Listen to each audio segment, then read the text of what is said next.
Greetings, NBSI community.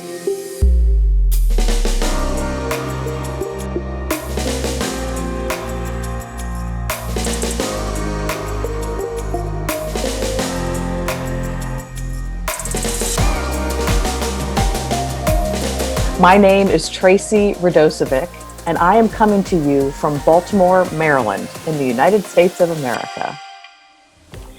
It was 30 years ago that I was introduced to the network of biblical storytellers, and my life has not been the same since. It's an organization that speaks to me deeply as a person of faith. It's an organization I appreciate for many reasons, but perhaps one of the things that I appreciate the most is the fact that, like a healthy tree, this is a network that encourages deep roots that go into our history and our traditions and scholarship, but then uses those things to nourish and feed all kinds of creative new growth and expressions in the leaves of the tree, if you will. I love this both and. It's not one or the other. It's one feeding and supporting the other. Since 2006, I have been the Dean of the Academy for Biblical Storytelling. This is a one-year certification in biblical storytelling program. It's a school without walls, and I've had students from various other countries around the world participate in this year-long event, which also offers an optional second-year event to get a master certification. And so as Dean, I was asked to give you today this, we're calling it an Appe-teaser, this brief workshop into some of the foundational things that I teach my Academy students as a way then to serve the broader network and its mission of encouraging everyone to learn and tell biblical stories. So we're going to start with an acronym that I was given actually years ago as I was leading a workshop describing the internalization process for biblical storytelling. And that acronym is MULL, M-U-L-L. Now the first M stands for Master the Story. And we in the network encourage people to try to recall the story when it comes time to tell it. Of course, we're just talking about the internalization process right now. But we encourage people to aim for a minimum of 75% word accuracy. You can go higher than that, but we want to try to get away from people feeling so bound to the words that they lose the gist of the story, which brings me to the U of MULL. It's one thing to know the words of the story, but it's another thing to understand what those words mean or what the story in general is about.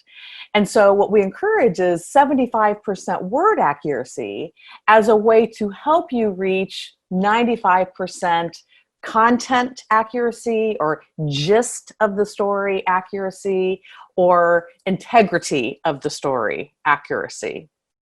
This is where the roots of that healthy tree I mentioned a moment ago come into play, where we do some background research, some exegesis on the stories, trying to understand what was going on historically and politically and socially, what kind of relationship these characters in the story would have had with each other, the context of the story canonically, what are the stories that come before and what are the stories that come after, those kinds of things, so that we can, as best as we can, understand how the original audiences of these stories would have understood and experienced them. The first L stands for live with the story. And what I mean by that is to spend time telling the story over and over again, but hopefully in a variety of ways. The more avenues that you approach the story by, the deeper the story is going to reside within you, most likely. The more elements of the story that you can explore, the broader the story's impact is going to be, most likely. So the encouragement here is to come at the story in a variety of ways. Pray the story, meditate on the story, sing the story, dance the story, illustrate the story. All of those different approaches to the story can add layers and dimensions to the story that can only benefit you as the teller. And then if you've been impacted in that way, then surely your audience will then be impacted by your work in this way with the story. And finally, the second L is to link personally with the story. This is where you make the personal connections to the story. This is where the story becomes relevant. And this is really important for people of faith, because these stories of faith from our sacred texts are not just entertainment, they're not just history. They mean something different to us as people of faith. And so if we can't make personal connections with the story, then kind of what's the point, right? By mulling the story, what we're trying to avoid is sort of the old-fashioned, if you will. Unfortunately, it's still used in many educational institutions and churches for that matter. But what we're trying to avoid is this idea of opening up the students or the audience's heads and pouring in information and then putting the cap back on. We're trying to make this a whole body experience, something that gets beneath the neck and out of just the left brain. We're using the left brain. The left brain's important, but we're going beyond that. So I'm going to put an X over that old way of doing things. And by the way, you're going to see several X's coming up, just to symbolize that is not what we want, or that's the opposite of what we want. So let's get to a story. Because of these crazy times in which we live, I chose Psalm 121. And I used the CEB, or Common English Bible translation. I encourage you, and we in the network always encourage you, to check out a variety of translations. There might be one that you tend to use as your default, and we in the network tend to use the New Revised Standard Version, realizing and admitting that it is far from perfect, but that's part of the problem. There is no perfect translation. So after checking a couple different translations, the CEB was the one that felt the most natural for me in this case. And so that's why I used it. But obviously, feel free to use whatever translation works for you and the audience you'll be working with. So I chose verses 1 through 4 and then skipped 5, 6, 7 and ended with 8. Nothing wrong with verses 5 through 7, but because this is only an Appe-teaser workshop, I wanted to make the section we were working with manageable. And so that's why we've got the skip from 4 to 8. The first thing I'd like to do is to get rid of the verse numbers, now that we know what verses we're working with. The verses weren't there originally, and for storytellers, the verses really only serve to slow down the flow of the narrative. So as long as you know which verses you're using, where you're starting, where you're ending, you don't really need them in the midst of it. So I just got rid of them. And the other thing I did is I got rid of the left and right justification like you would find in most of your Bibles. Although for the Psalms, often they aren't formatted that way because they're songs. What I like to do when I am reformatting the stories is to have each new sentence start all the way over at the left-hand margin and continue on that line until either you get to the end of the sentence or the end of a thought phrase. If there's something that changes, a thought, an action, anything that often is indicated by a comma, for instance, although not always, then that gets a line of its own. But because it's not the beginning of a new sentence, we indent it. or I indented. And so you can see with these verses that we have from Psalm 121, there are a lot of relatively short sentences. There's just the third one that goes to the second line, and then the very last one, which is verse 8, which is a little bit longer. So it gets 3 lines of its own. But that might be helpful when you're trying to recall this story later, that most of the sentences are very short. In fact, one of the sentences is just one word, no, a very short sentence. The next thing I'd like to do is to separate the first 3 sentences from the remaining sentences. And that's because there is a shift in the flow of action, if you will. The beginning is more about me, and you'll notice that the pronouns are all first person. So we've got, I, my, right? And so it's sort of like the action is coming to me. I'm asking these things and I'm wanting information. And so it's all first person. But then you might notice that in the second section here, it shifts to out. And so there are many who think that there was a different speaker speaking these words. And so the first is sort of a confession or a supplication. And this last part is more of a blessing going out. So you'll notice that the pronouns are you and your, right? Your foot, your protector will protect you on your journeys. Right? And so that's going to be important to remember later on, that the beginning, it's coming to you, right? And then as the storyteller, it's going from you as a blessing or benediction. And so that's important to remember, that those pronouns will change. So I'm going to gray out the second part. We'll get to that in just a second. And I want to focus on these first 3 sentences. And just notice a couple of things. One is that there is an almost exact repetition of a phrase. The only difference is adding the S to comes. So my help come from, my help comes from. And you'll notice those are back to back. And so again, that might be helpful when it comes time to put the words away and see how much you can recall of the story. That the middle of this first section has that almost exact repetition.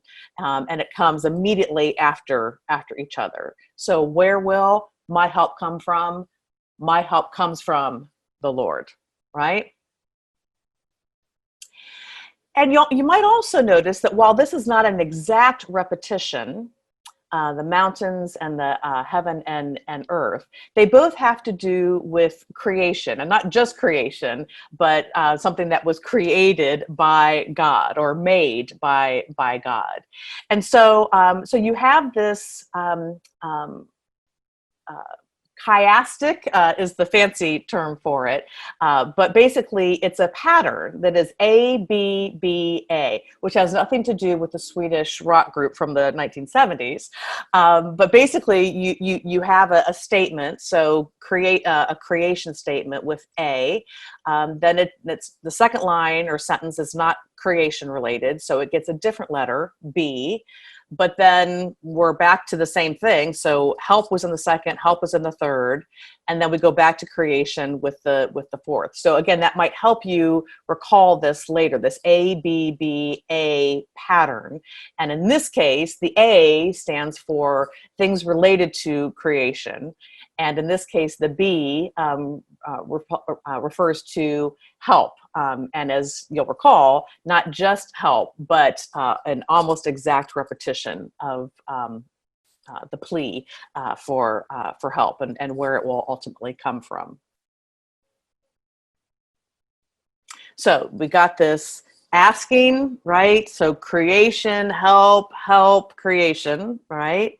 And now we're going to switch to the going forth, right? The blessing or the benediction with those different pronouns, second person pronouns.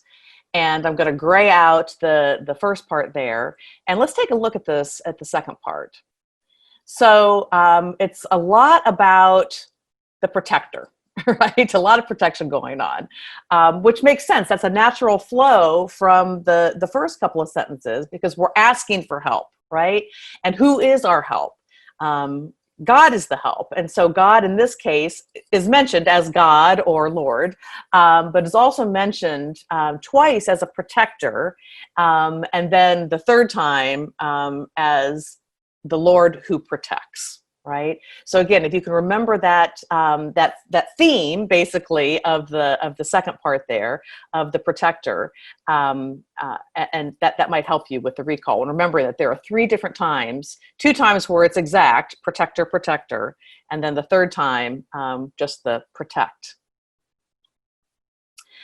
And it's not just about a protector, but it's describing the protector, right? And so another repetition, you see the asleep, sleeps, or rests. So again, not the exact same word, but they're all referring to a very relaxed state and an unconscious state, which we all need. But this is to let you know and to reassure you who are asking for help, that your protector, won't fall asleep. In fact, never sleeps or rests.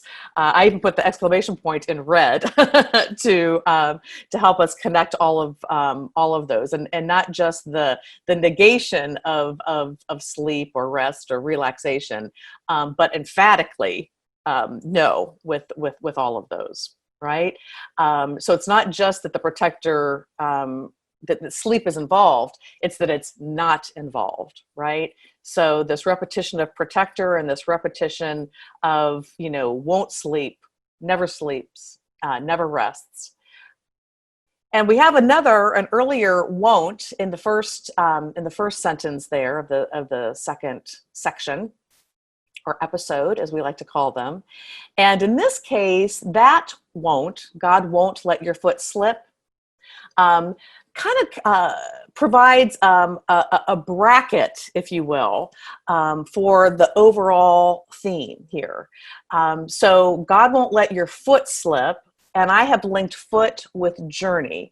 I'll talk a little bit more about journey in just a second. But basically, especially in olden times, right? Basically, if you were taking a journey, you most likely were on your feet doing that. And so there's a connection between foot and journey.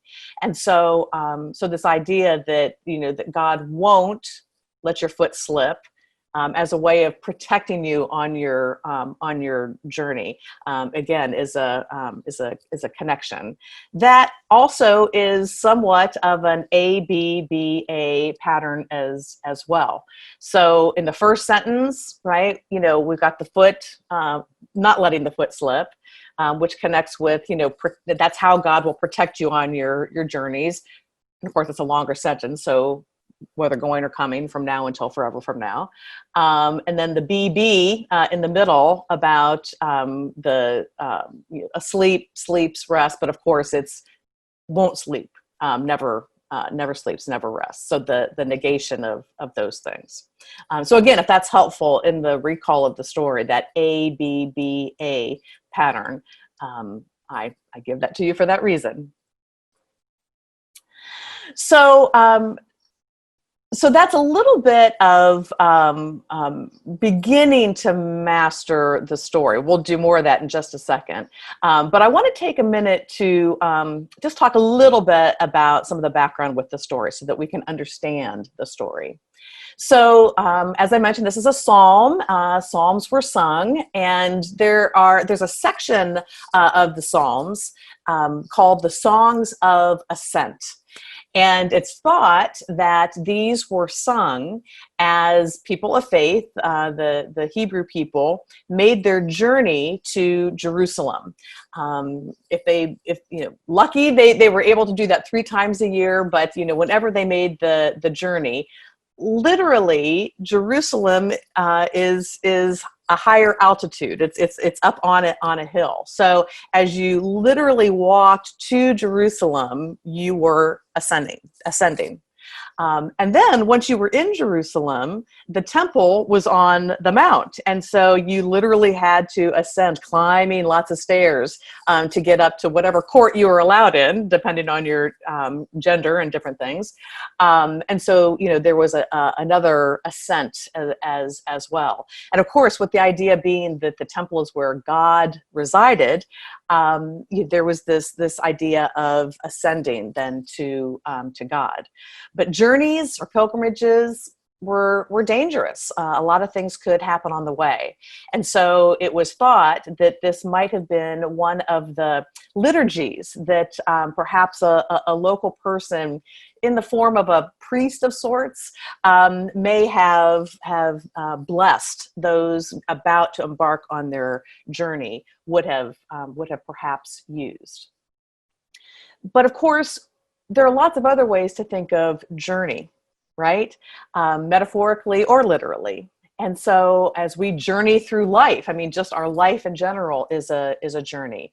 There are various journeys that we have to go through with our health or with relationships or with our jobs.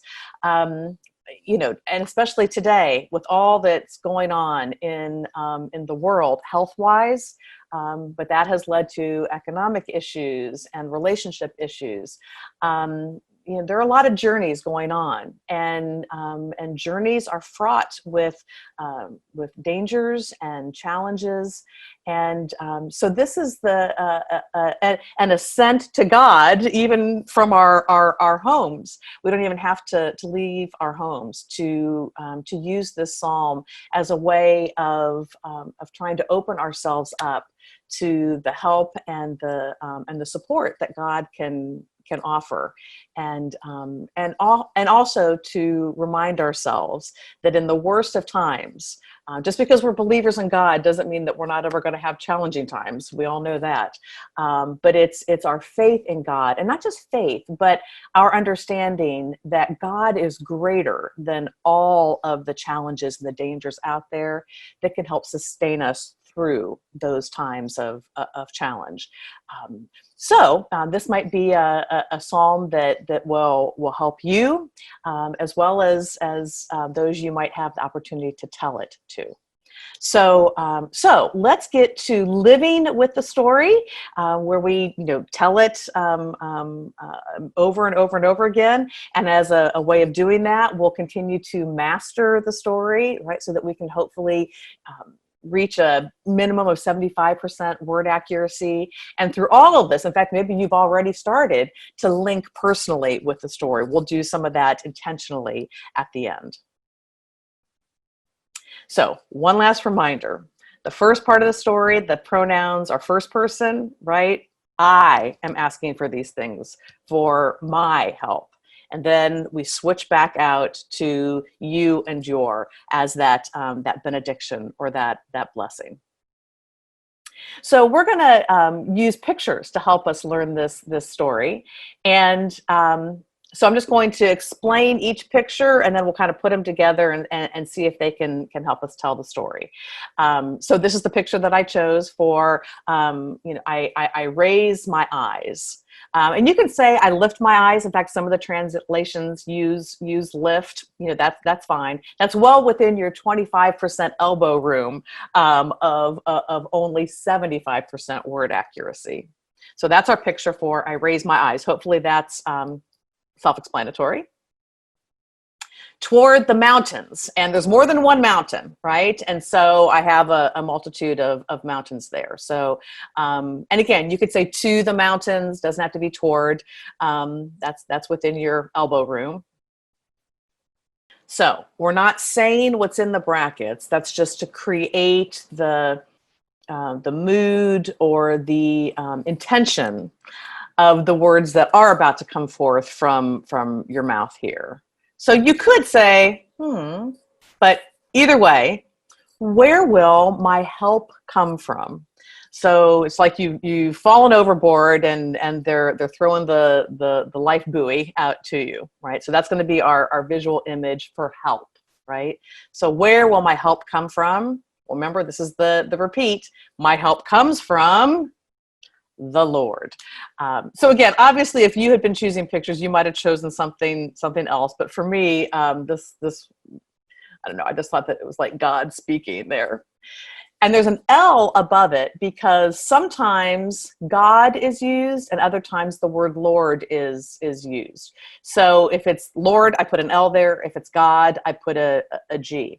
Just so you know, there's an ABA pattern here. It's Lord, God, Lord.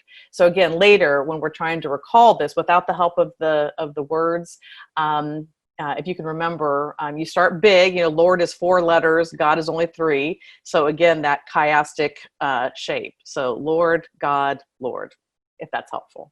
So where will my help come from? Well, my help comes from the Lord. And now we're going to describe the Lord. The maker. So again, I just wanted somebody who was working with their hands. I think there's a potter probably.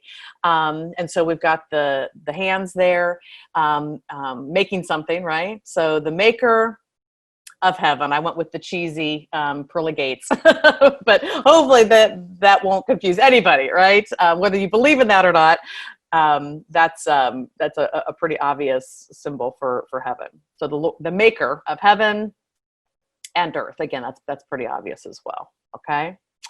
Now is when we switch, right? That was the personal first person pronouns, and now we're switching out. And to indicate this, again, in brackets, so there's nothing here that we say, this is just a visual reminder to us as the storytellers that the motion is changing from towards me to from me to others, right? That's our Janus there, the Roman god that January is named for, looking back to the old year and head to the new.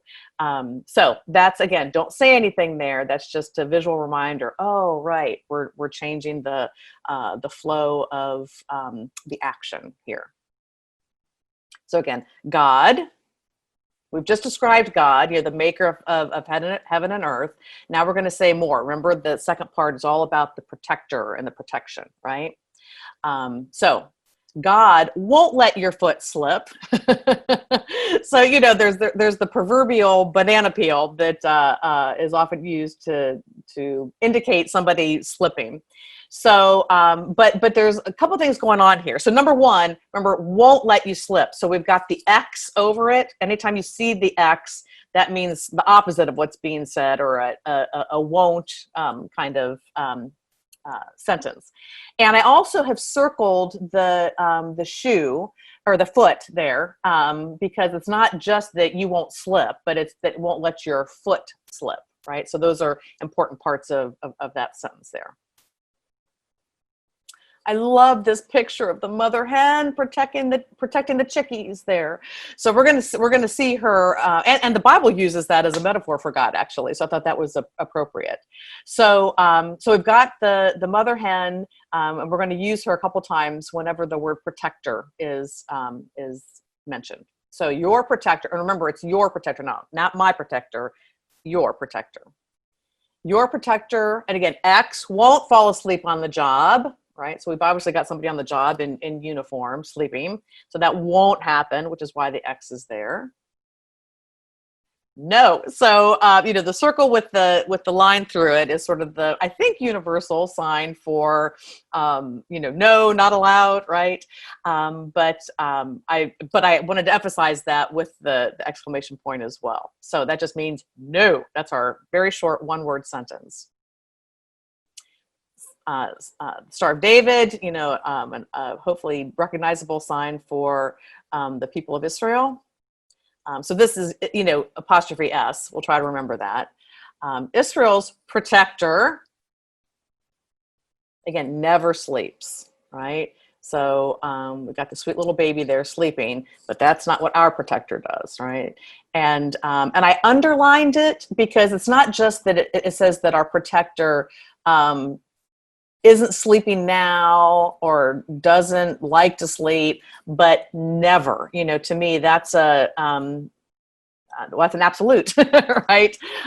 So the green line under the X is to emphasize that that the sleeping never happens on the part of our protector. or rest. And so again, her eyes are closed, but because her arms are behind her head, to me that's more of a relaxation or just resting. So that's what differentiates it from sleeping. And again, she could be taking a nap, but usually when we're sleeping, we're horizontal. So the fact that she's still sitting is more of a restful pose. So that's why I chose that picture. So again, Lord, right? So we've had Lord, God, Lord.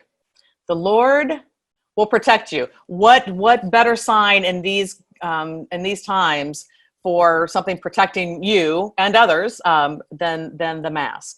So the Lord will protect you on your journeys, right? So it's more than one journey here, and so I have multiple paths depicting that.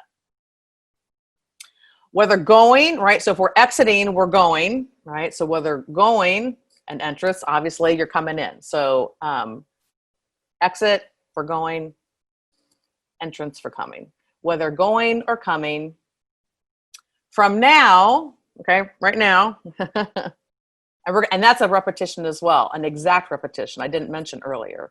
From now until forever. So we've got the infinity sign there, right? Forever and ever. So from now until forever from now. So it's from now until forever from now, right? So those need to go together.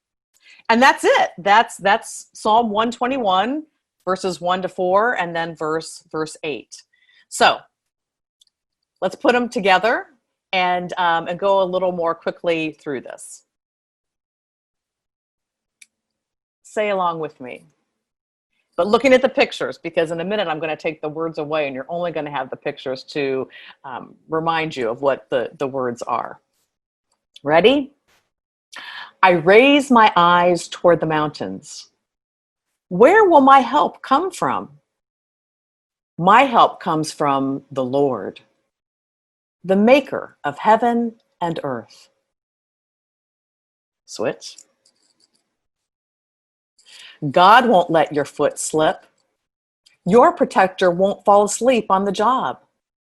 No, Israel's protector never sleeps or rests. The Lord will protect you on your journeys, whether going or coming, from now until forever from now. All right, we're going to do that again, but I'm going to be quiet and I'll just advance the slides and assume that you're keeping up with me as you speak it out loud. You need to do this not in your head silently. The words of the story matter, so you need to say this out loud. Ready?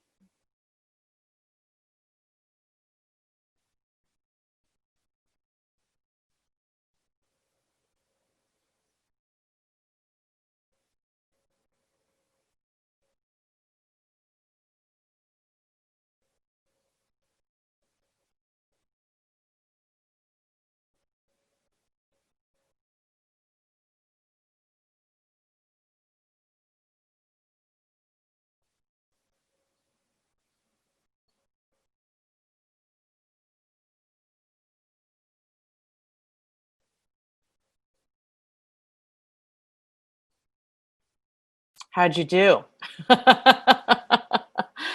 If you think about all the things we've talked about and the ABBA and the first person pronouns and the second person pronouns and the brackets and the themes, I think it's pretty easy to put together. So we're going to put that to the test. And again, I'm not going to say anything, but I've taken the words away. So see how much you can remember just by using the aid of the various visuals.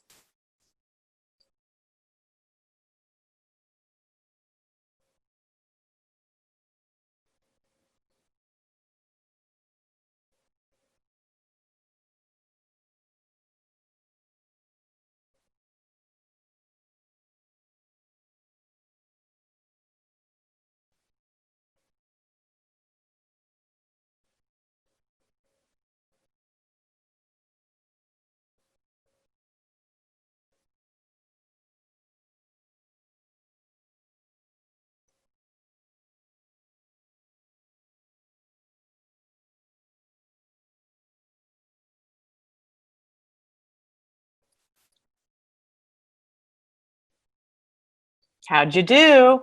It's not that hard, right? So we're going to try that same thing one more time, but I'm going to go a little more quickly through the slides. Ready?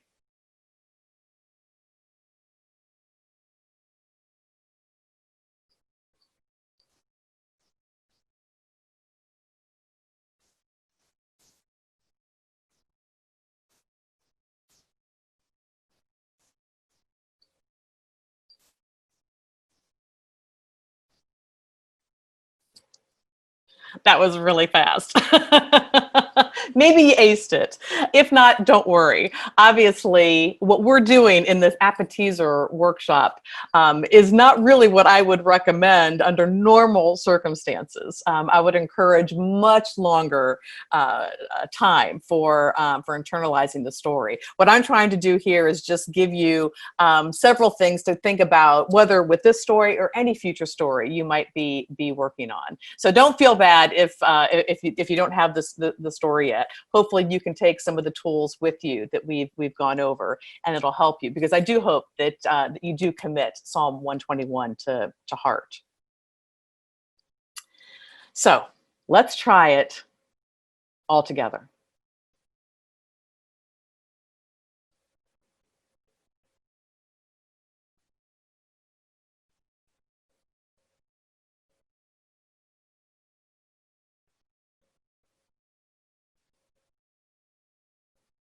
Try it one more time.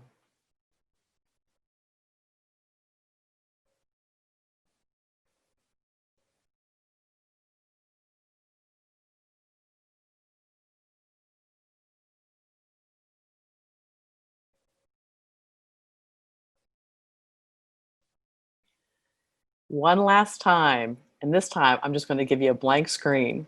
See if you can do it without any pictures.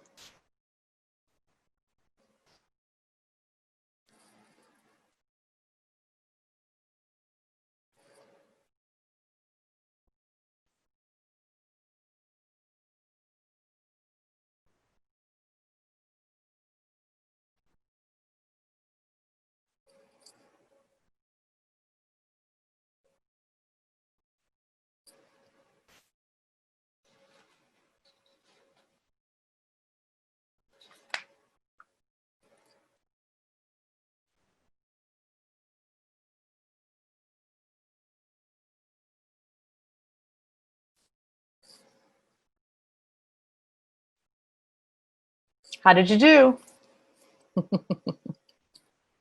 Well, as I mentioned earlier, all of the steps in the mull process are important, obviously. But I think that that last step, which, by the way, doesn't have to come last, all of those can kind of be going on at the same time.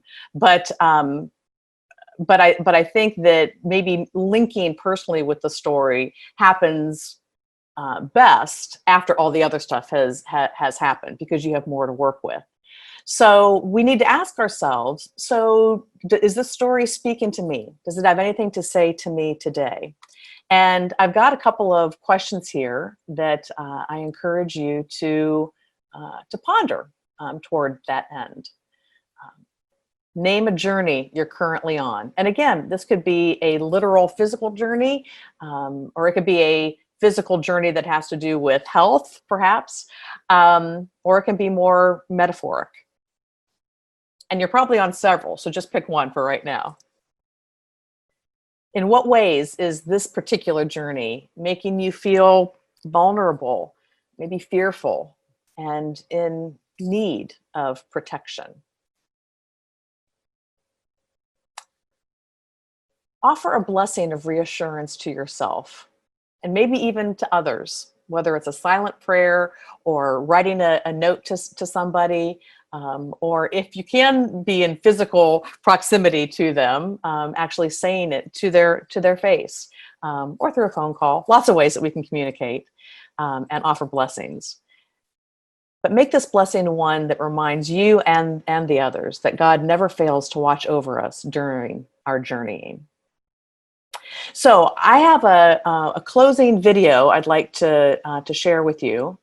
And during that video, there's a a group performing live in Jerusalem at the Tower of David. This was a couple years ago.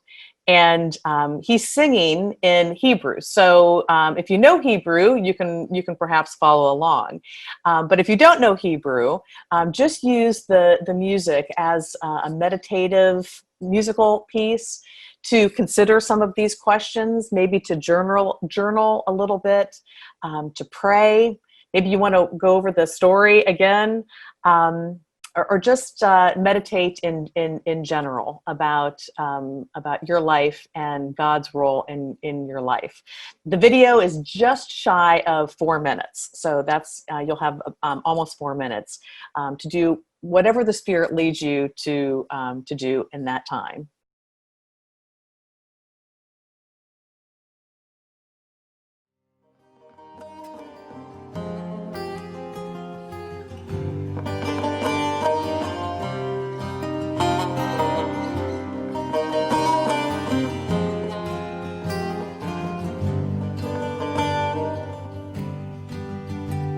יישא עיניי אל ההרים, מאין יבוא עזרי, עזרי מעם אדוני, עושה שמיים וארץ.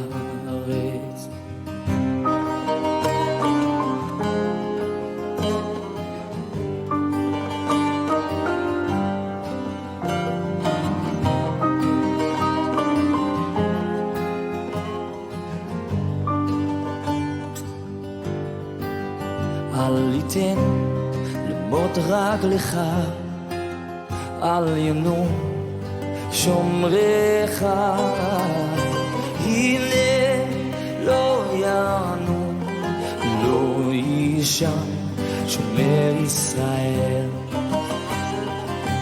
לילה, לילה, לילה,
אדוני ישמורך מכל רע, ישמור את נפשך.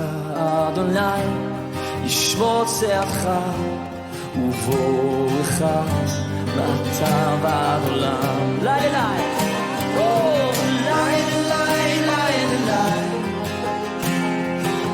לילה,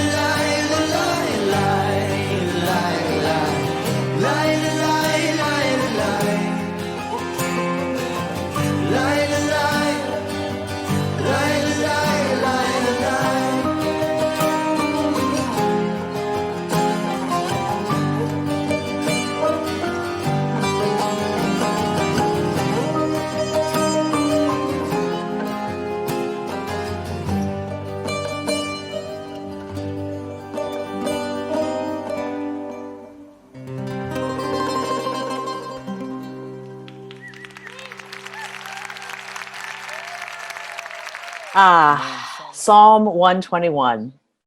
May you continue to live with it, to tell it, and to bless the world with it in these troubling times and whatever challenging times the future may hold. Always remembering that our help comes from God, who created everything. Thank you for joining me, and blessings on your journeys.